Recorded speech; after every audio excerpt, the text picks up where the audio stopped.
nhiều đồ quá nên là nặng nữa. Nhanh đi các bạn. Đi đi.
Làm gì cơ? Anh ơi, em đói lắm rồi. Dạ em mệt lắm, em không nổi nữa. Vậy à? Vậy em còn đi đổi nữa không đấy? Em đi đổi nữa nha.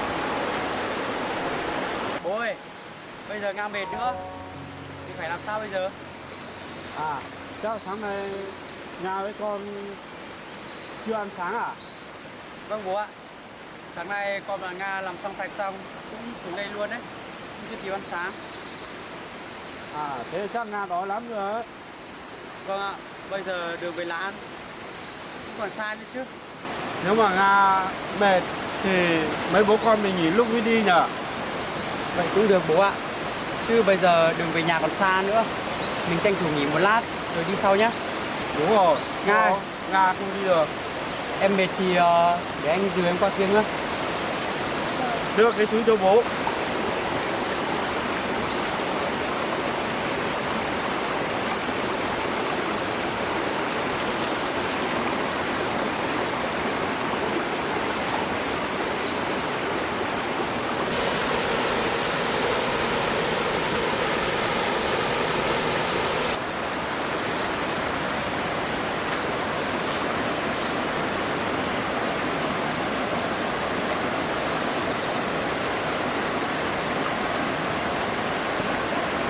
Đây nhé.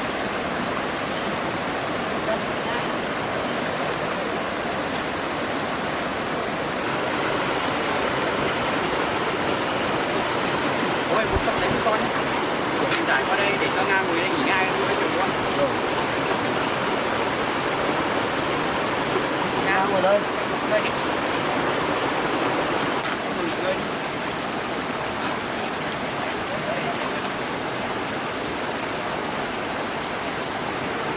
Đây, Nga ngồi đây.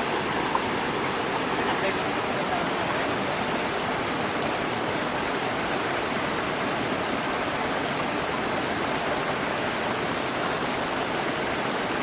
Bố ơi, bố ơi, bây giờ Nga cũng đói.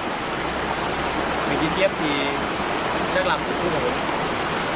Mà mình ở lại đây thì con lại sợ trời tới mất đấy.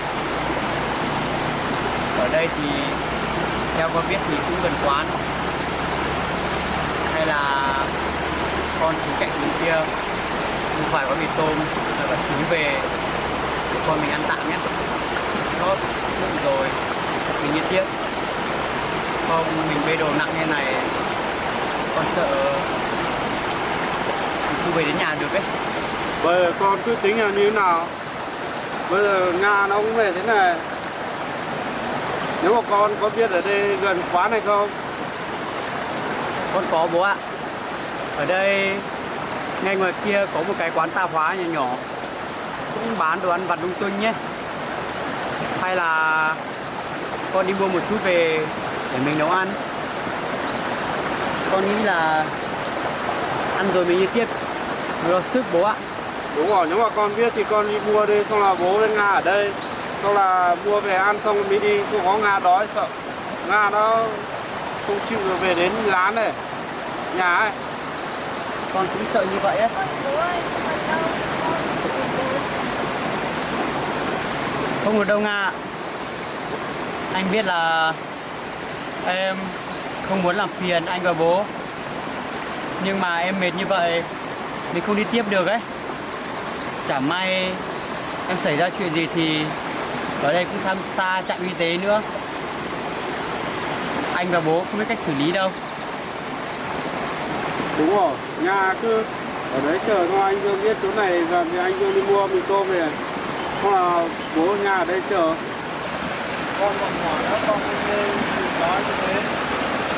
Anh ở nhà em còn nhỏ có việc tháng không được tốt nữa.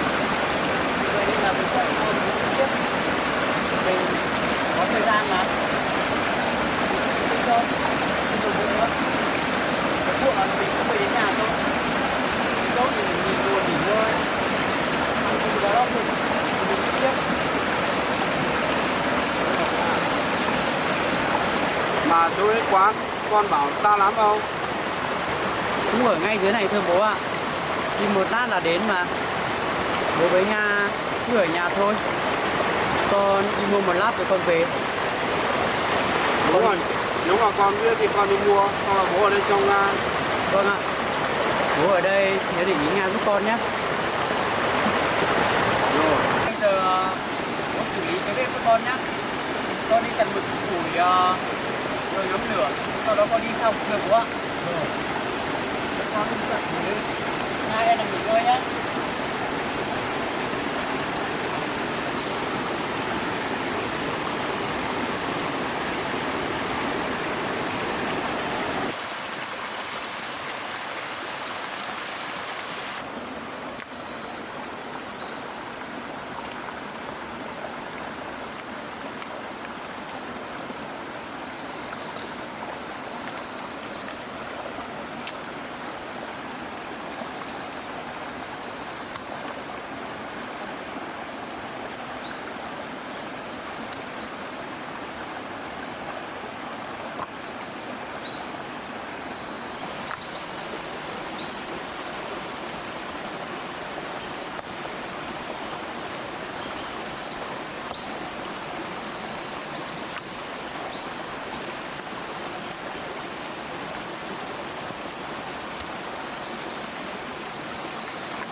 Nga có sốt lá không? Để bố xem nào. Nha, hình như là con sắp bị sốt hay sao ấy, đầu con nóng lắm.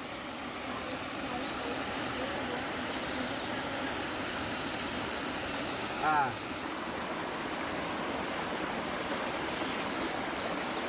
như là đầu con sốt đấy, sao đói quá.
Bây giờ con lấy củi về thì bố nhóm lửa xong, bố và Nga ở nhà đợi con nhé. Con đi quán kia mua chút đồ rồi con về luôn ạ. Bố con mình tranh thủ ăn sớm rồi mình còn về nhà nữa. Thế con đi nhanh lên về nhá. Vâng ạ, con đi luôn đây. Đi đường con cẩn thận nhá. Mà con đi nhanh nhanh về nhá. Con nhớ rồi bố ạ. Con đi một lát thôi, không gần thôi mà. Bây giờ con đi luôn đây. Rồi con đi đi. Đi nhanh về nhá. Vâng ạ, bố ở nhà con nhớ để ý Nga với con với nhá. Rồi. Nga cũng đang mệt nữa ấy. Rồi. Con để con giao cho bố. Con đi đây ạ. Con đi nhanh về nhá.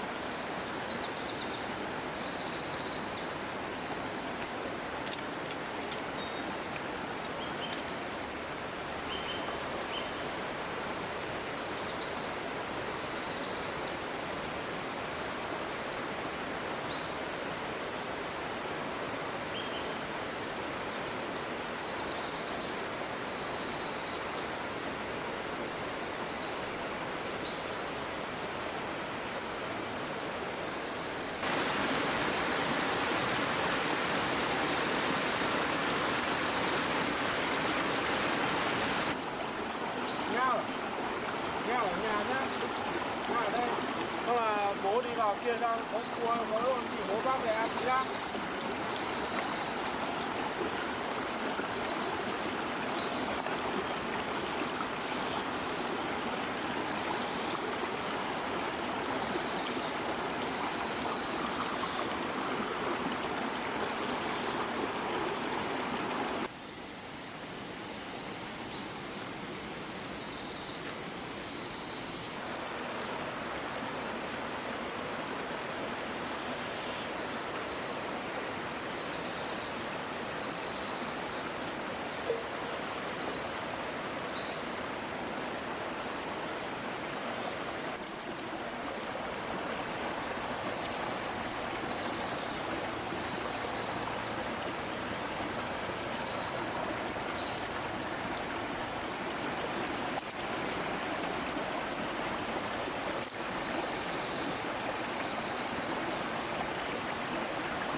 Có nhiều cá lắm ấy. Dưới trên lên đến đây đã thấy có mấy con đây rồi. Mấy con. Chắc là những càng ít chơi để càng ít cần không. Càng biết được con nào không?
em lấy cái đồ nhé.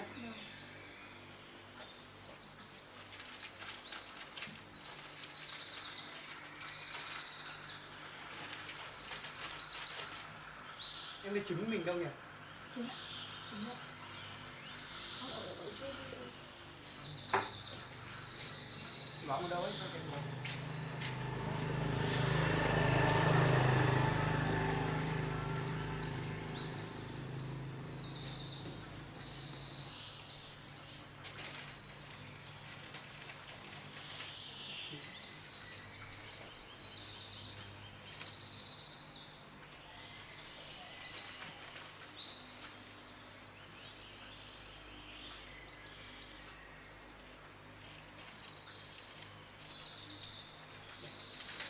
Lấy tiền thay thôi.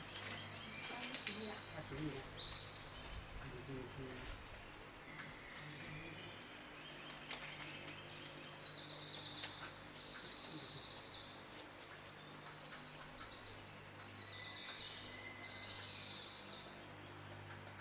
Cảm ơn nhé.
cùng con rồi.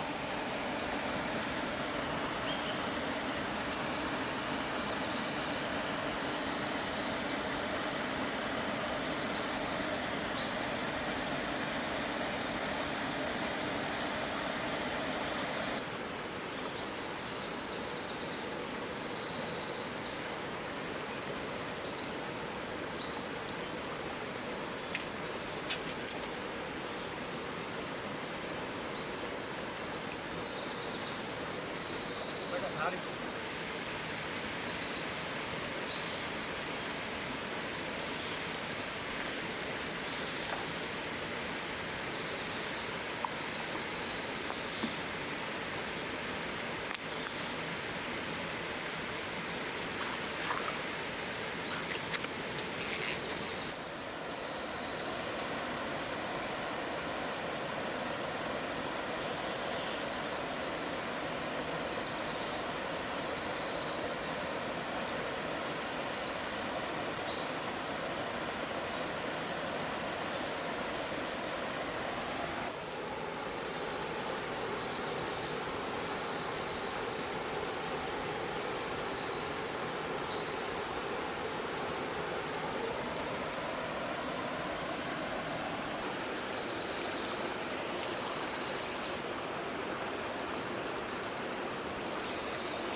Trong mì câu này cũng đủ rồi.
Con lấy thử cho vào bếp nhá, cho bố đi mổ cá nhá.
bình nướng.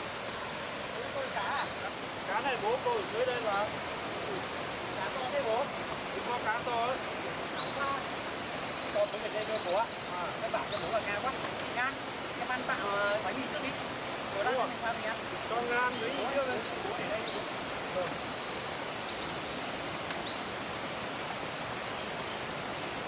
Cái cá này là mình nướng hả bố? Cá này chắc là bố bảo là nướng rồi. Rồi bố ạ. Bây mình không có cái gì, không có đồ ấy, cho mình nướng nhanh thôi. Mình nướng ăn cho nó nhanh bố ạ. Vậy mình nướng rồi, sau đó mình mì tôm ăn sau cùng bố ạ. Đúng rồi. Thế bây giờ mình cứ nướng trước thôi.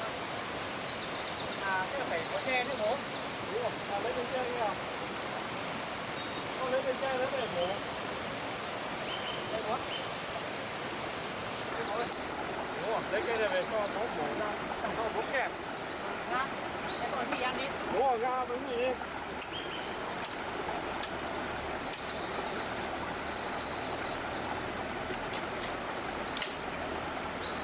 Bố phải chậm nhé bố ơi.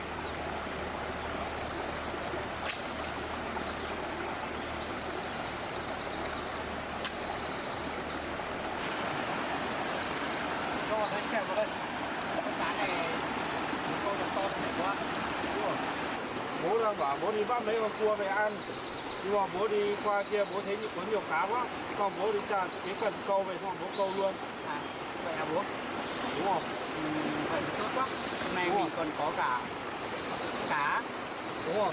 và cả mì tôm ăn nữa cơ. Đúng rồi. Mình nghỉ chân tại đây cũng như là một chuyến picnic kỷ niệm của con mình bố ạ. Lâu lắm rồi mình không ăn những bữa cơm ở ngoài trời như vậy. Đúng rồi. Hôm nay thì mình được làm luôn. Con cắt cho bố lên đây này. Đây cắt một đoạn đây nữa.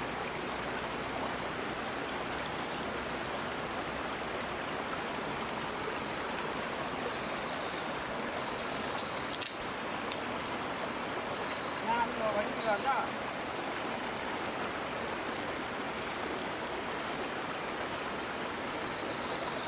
Đúng rồi, con có nhiều củ rồi.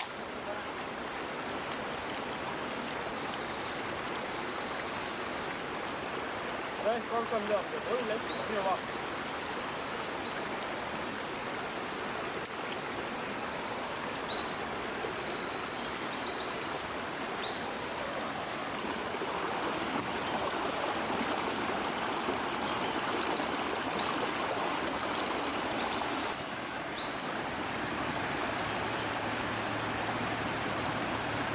Cho nhiều củ vào cho nó cháy to. Đó.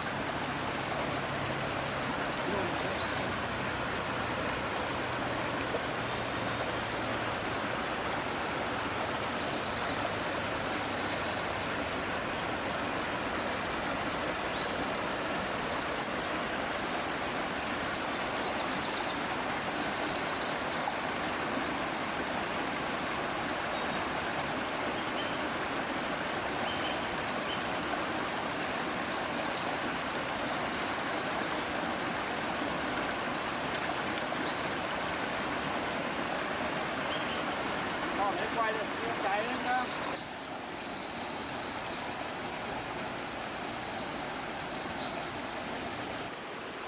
Dương à? Đi đây bố. Mà Su Kiêu nó bố tới cái kia nhà bạn chơi. Cho nó mang thai, xong là dưới đấy cho bạn nó trông to rồi. Vậy à bố? Ờ. Tại sao bố không nói con sớm ạ? Mấy hôm nay không đến đi đâu. Tôi còn tưởng là bố bán nó đi mất rồi cơ.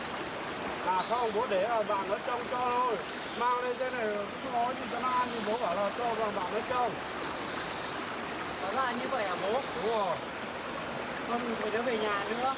Xong thì đợt nọ con chợt nhớ ra là con có nhiều bố chăm sóc nó. Thì bây giờ bố nói con mới nhớ đến đấy. Trước kia ấy, nhà bạn nó có điều kiện hơn thì nó mang thai thì để dưới thằng bạn. Nhờ đấy nó chăm cho. Vậy à bố? Đúng rồi. Vậy nhà bạn của bố có xa ở đây không? Để Nhà hôm bạn- nào con đi lấy Suki về chứ. Như này con lo con Suki lắm. Lâu lắm rồi con không gặp Suki rồi bố ạ. từ được bố bảo chỉ bố chăm sóc cho và nó làm bạn với bố thì con đã không thấy nó rồi bố. Bố con nọ bố tối kia xong bố gửi nhà bạn thôi. Con cứ yên tâm đây, Suki không sao đâu. Vâng bố ạ, con thấy lo và nhớ Suki quá. Vậy hôm nào bố dẫn con đi lấy Suki về nhé. Rồi. Hôm nào bố đưa con đi lấy nhá.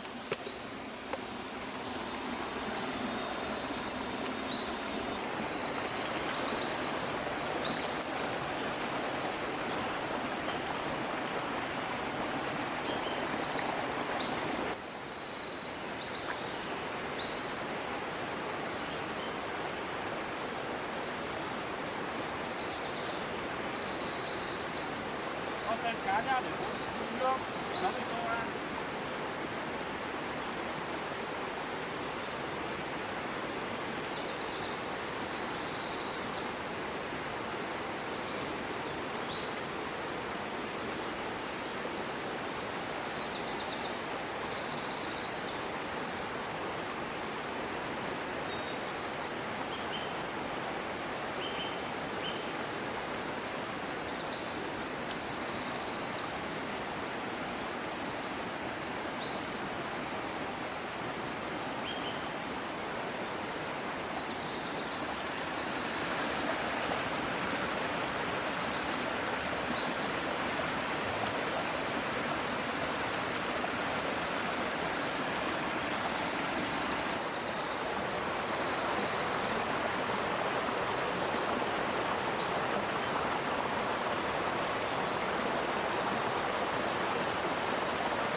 Đi nữa à?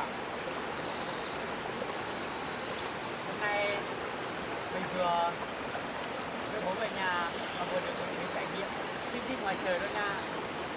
May là em mệt mà hôm nay bố con mình lại được một buổi như này gắn kết lại tình cảm với nhau hơn đấy. Bố ạ, mong là sau cái lần như vậy thì tình cảm của bố con mình sẽ đi lên và tốt hơn nữa bố ạ. Con nghĩ là tuy rằng mình bận rộn thật với công việc nhưng mà lâu lâu bố con mình, gia đình mình cũng nên dành thời gian để có thể đi chơi một chuyến hoặc là đi dã ngoại như hôm nay mục đích của con với Nga xuống đây chỉ là đơn thuần cho bố ăn thôi mà bây giờ lại như này cơ. Con thấy vừa vui khi mà bố con mình lại được về ở với nhau mà vui hơn nữa là mình còn có thể ngồi đây nướng cá với nhau ở những bờ suối như này nữa cơ. Đúng rồi. Bây giờ bố con mình ở đây là vui, được ở với nhau là vui lắm rồi. Vâng ạ. Nga ơi, nếu mà em thích những buổi như này thì anh sẽ đưa em đi nhiều hơn nhé. Ví dụ như thế này thì gia đình mình thì sẽ yêu thương và hiểu nhau như anh ạ. Đúng rồi. Anh chỉ mong rằng cuộc sống thì bây giờ về đến sau này mình sẽ có một cuộc sống hạnh phúc như vậy thôi. Chứ anh cũng không mong mỏi gì lớn nữa Nga ạ. Lát nữa mình ở đây sau nếu mà sớm thì mình về Nga còn mình lại đây thôi. Nhà mình còn làm gì nữa rồi nhà mình có thể đấy đi đâu đâu may là đến đây thôi đó. Đúng rồi, chắc là mình ăn thôi. Đi xong nhanh mà ăn gà cho ăn lá đấy.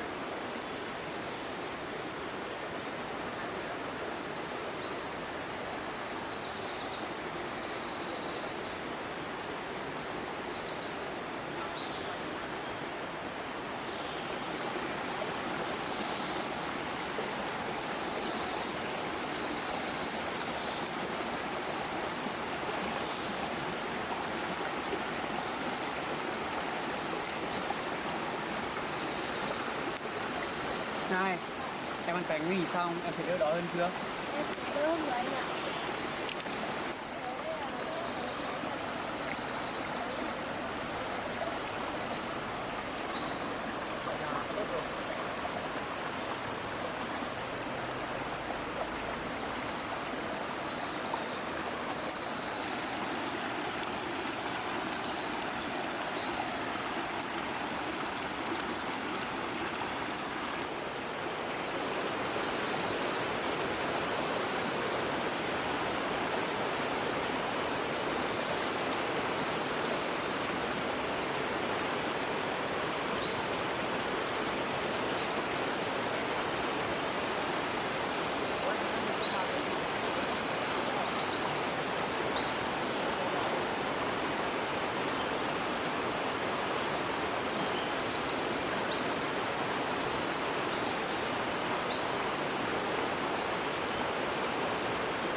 Cá chín chưa? Không chín được bố ạ. Chín là chín năm đấy.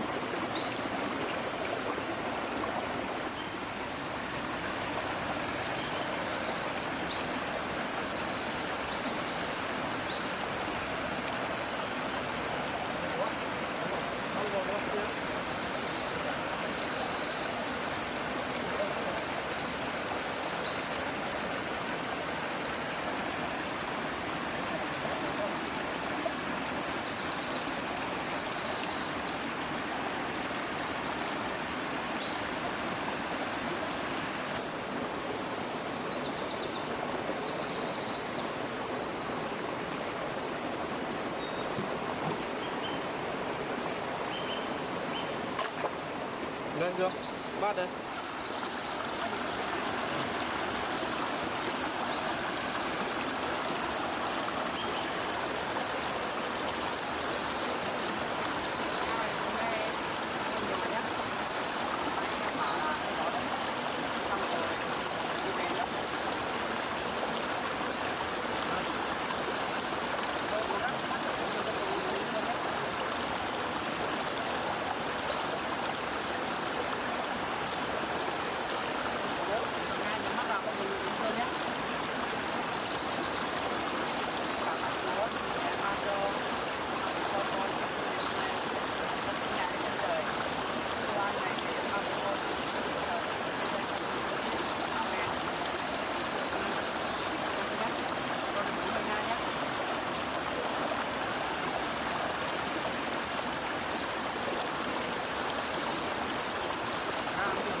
cá đi.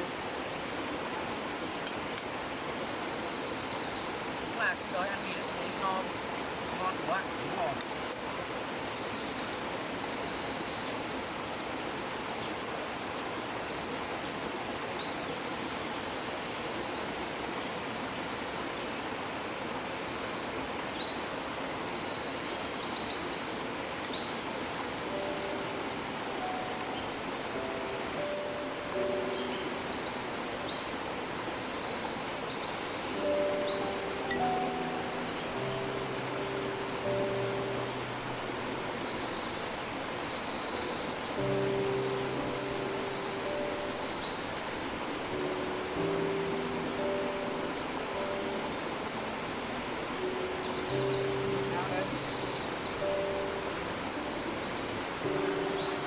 Nga đây, ăn cá đây.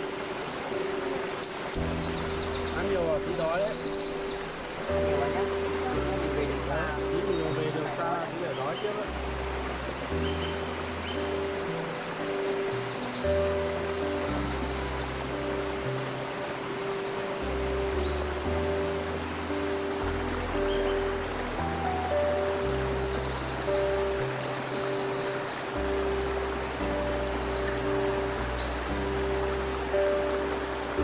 Cá đi bố.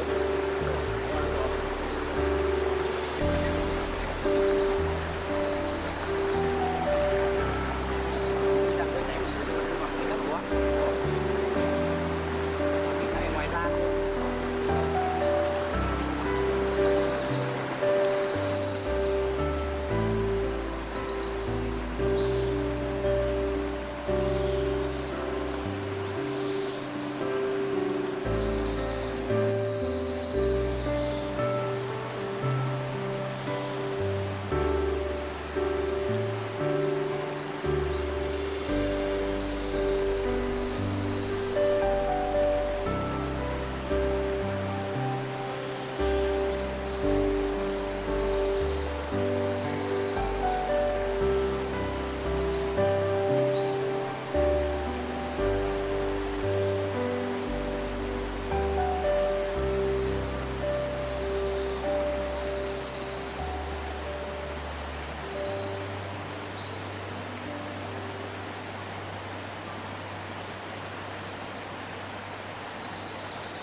Củ nó ngay đây rồi bố ạ.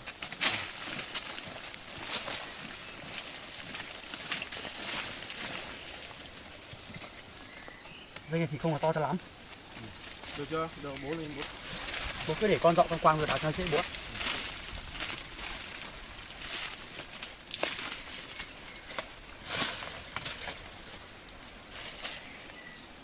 Ui, bố ơi, trời nắng như vậy mà vẫn có ốc bố ạ. Đây có một con ốc nữa. Khả năng là nếu mà trời mưa với nhà khéo có nhiều hơn bố ạ. Hôm nào trời mưa bố con mình đi nhặt. Dạ vâng ạ. Đây, bố cầm con ốc này cho con nhé. Rồi xong đấy bố ạ, bố lên đây bố đào được đấy. Xong rồi bố ạ. Bố lên bố đào giúp con xem nào. Có thấy củ nó không bố?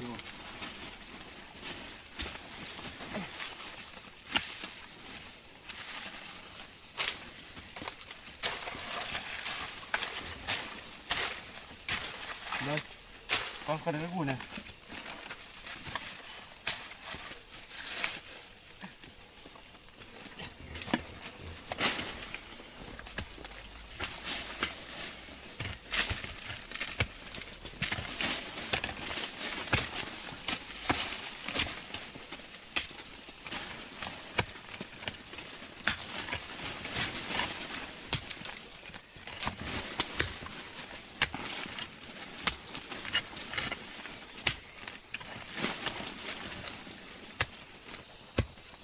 nó không bố.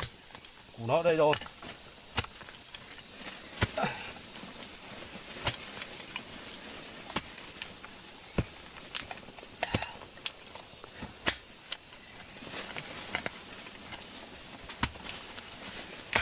Thấy củ của nó không bố? Củ nó đây rồi.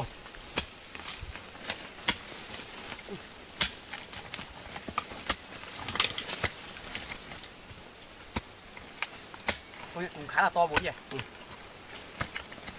Đây này, củ nó đây.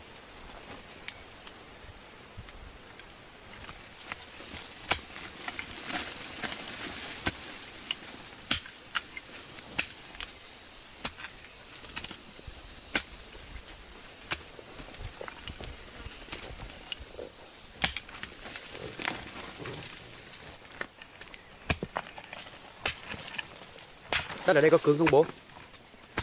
Đất này bình thường thôi. Con tưởng là có nhiều đá nó sẽ cứng chứ. Bình thường.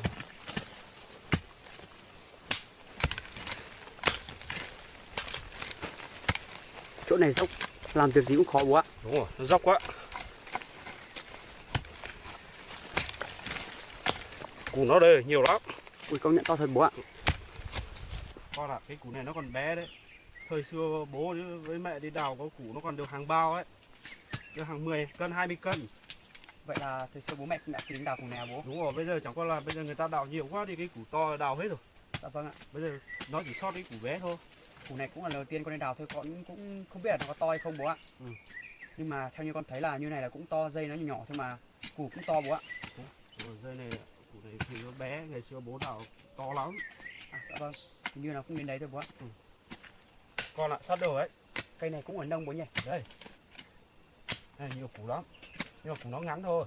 Nhưng mà thời xưa bố đi đào nếu mà cây tầm khoảng 10-20 cân thì nó có ở sâu không bố? Nó cũng sâu ấy, nhưng mà cây này củ này nó bé thì nó ở nông rồi. Dạ vâng bố ạ. Ui giời ơi, công nhận.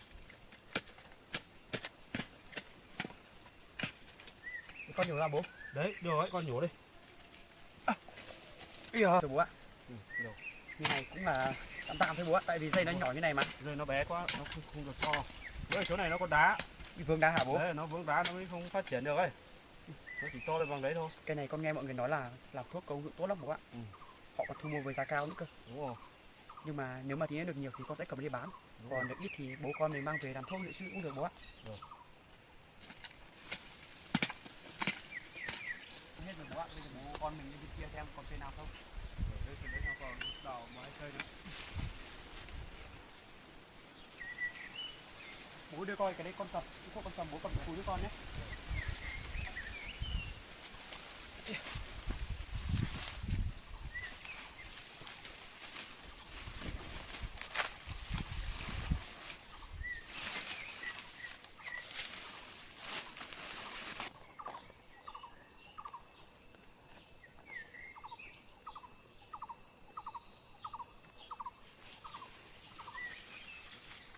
Ui đây có một cây to lắm bố ạ.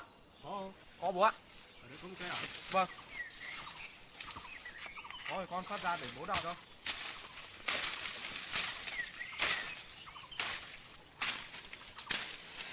Ở đây bố ạ. Đây. Đây, cái này lá mình nhìn rõ rồi này bố ạ. Đúng rồi. Đây là lá của nó rồi bố ạ. Đúng rồi. Lá này thì mình chỉ cần nhìn qua một lần là mình nhận ra luôn bố ạ. Đúng rồi.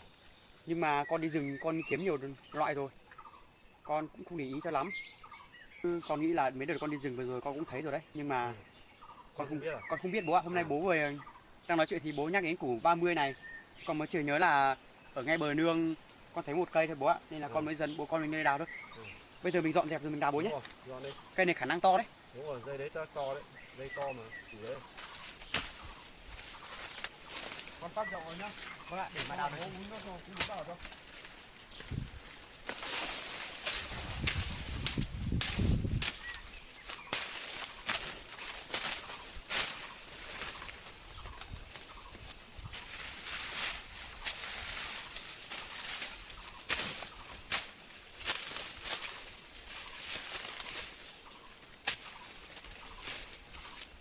Cái này khả năng là sâu lắm bố ơi. Dây này to phết đấy.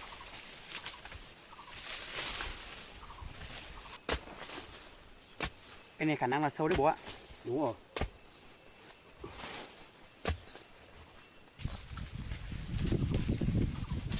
là đất này nó mềm thôi nhỉ. không mềm quá.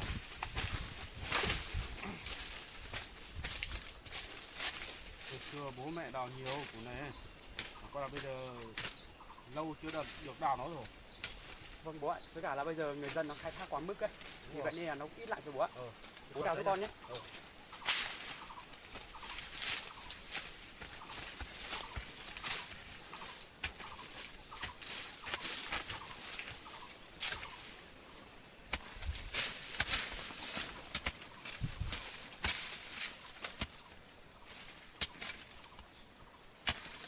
Cái này khả năng phải đào rộng cũng được bố ạ. Đúng rồi. Này nó dài lắm củ ấy. Đây, nó còn ra tận đây rồi. Chứ nếu bố mệt thì bố bảo con nhé, để con thay bố ạ.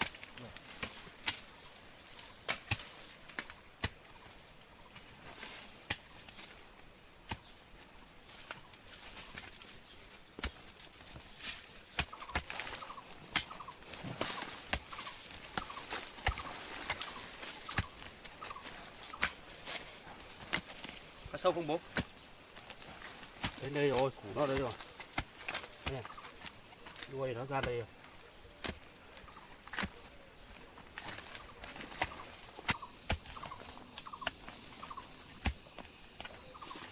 May mà đất này vẫn còn mềm bố ạ. Đúng rồi, may không có đá. Vâng ạ, con sợ nhất là cặp đá thôi. Đúng rồi. Cặp đá là nó đào khó lắm. Nè, nhiều củ lắm.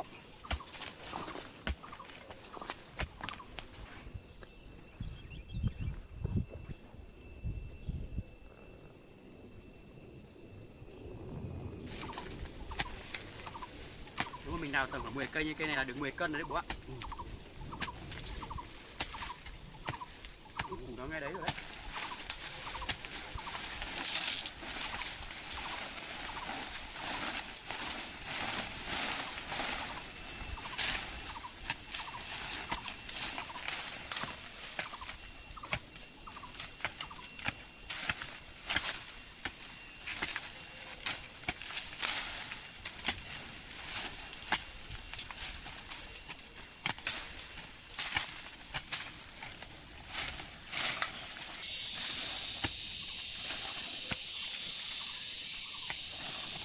Có đào không bố? Không có đâu. Củ mối vậy.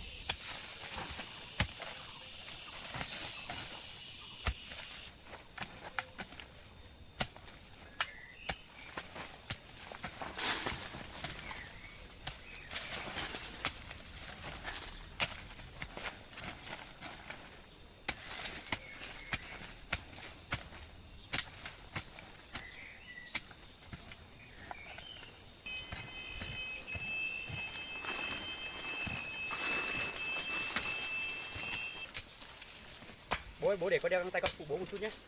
Rồi, con đào không được.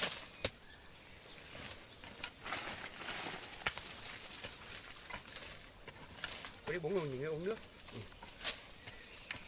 Con đào ra. Bố để con đào không được. Thế này con ở đào rộng thì về đây nhá. Vâng ạ.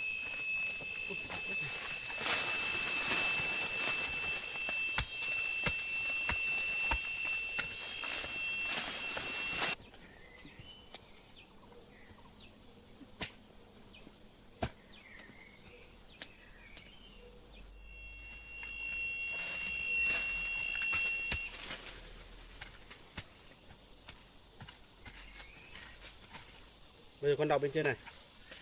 Cái này bố. Ừ. Đào rộng bên trên, không một tí mình cấy khá là nó ra. Đây con nó to lắm. Ừ.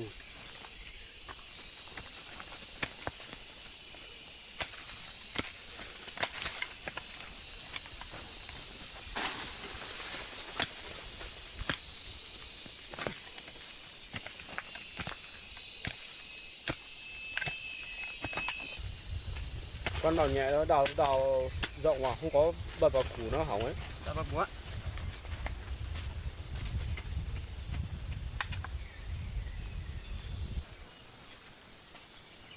Củ nó dài ấy nhỉ. Dạ vâng bố ạ.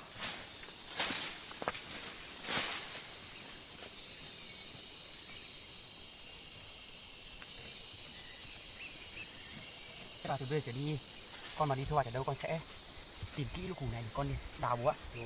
Rồi.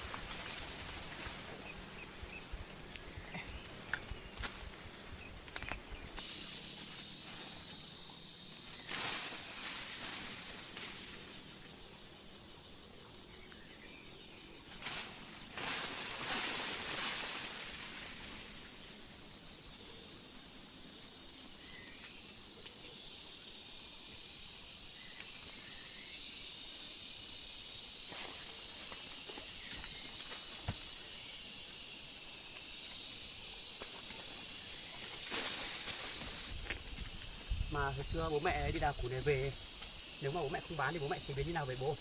Để cho bố mẹ đi đào về, xong bố mẹ mang đi, xong bố mẹ mang đi luộc ấy. Luộc hả bố? Luộc xong bố mẹ mới mang đi phơi, phơi khô xong mới mang đi bán. Như vậy người ta có mua không bố? Đấy, như thế thì bán được cao hơn.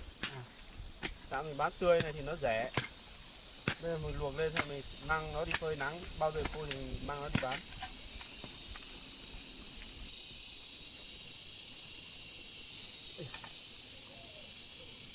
Đây con mẹ thì để cho bố đào.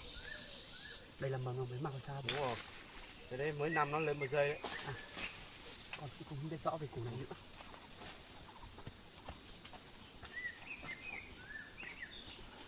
Đây, để bố đào. Cây này thì không biết được tầm khoảng bao nhiêu cân bố nhỉ? Không biết được, chưa đào nó ra nhưng mà thấy nhiều củ lắm.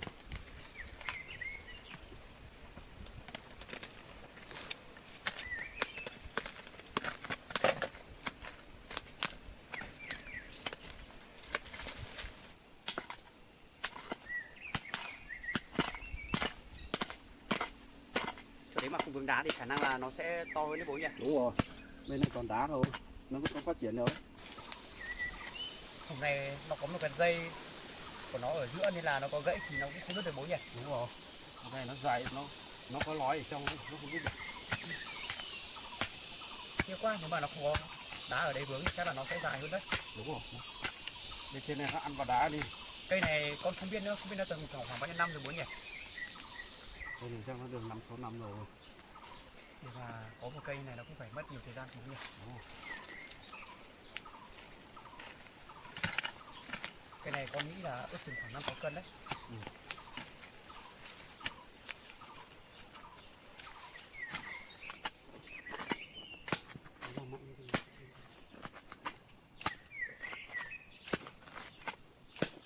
Sắp ra được chưa bố? Chưa, tí nữa. Bên này nó ăn vào đá thì khó đào. Cây này nó to gấp đôi hơn cây vừa nãy mình đào bố nhỉ? Đúng rồi, cái này to hơn. Củ này con nhìn xưa qua con tưởng là củ cà rốt cơ bố ạ. Nó cũng là thuộc dạng như vậy đấy. Cả đây, là 30. Anh em với củ cà rốt. Với cả là củ cải thảo ấy bố. Nó cũng có màu trắng trắng dạng như vậy đấy. Con thấy người ta lấy củ này đi ngâm rượu cũng tốt lắm.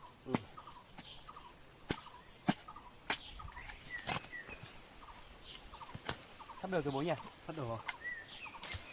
Còn bên này nữa rồi.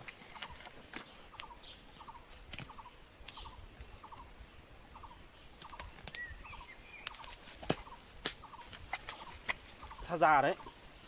Đây, con về thôi, hai bố con mình kéo lên thôi. Vâng ạ. Đây, nào. Ây da. Ây da. Ui, đứt rồi bố ơi. Nhấc từ từ lên thôi. Nào. Đấy. Đứt nhiều lắm bố ạ. Con nhà thế đứt đi.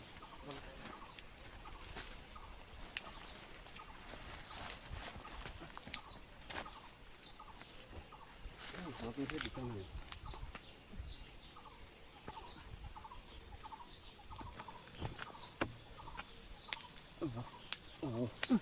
Cũng sâu ấy bố ạ.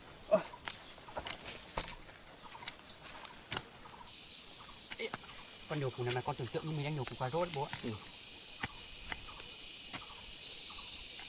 Ui, Sâu quá. đấy, nhổ được đấy.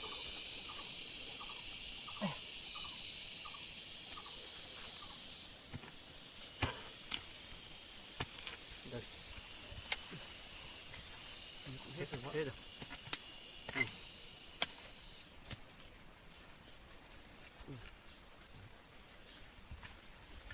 Là hiếm ấy, nên là con nghĩ là mình không nên bỏ sót đâu bố ạ. Hết rồi đấy. Thế rồi. Đây, làm đây.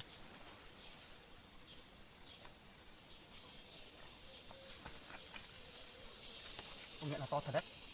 Này, to rồi, nó có 1 giây thế này, nếu mà nó có 3 giây thế này mà được nhiều ấy, nhưng mà nó có 1 giây thôi. Con cũng nghĩ vậy đấy.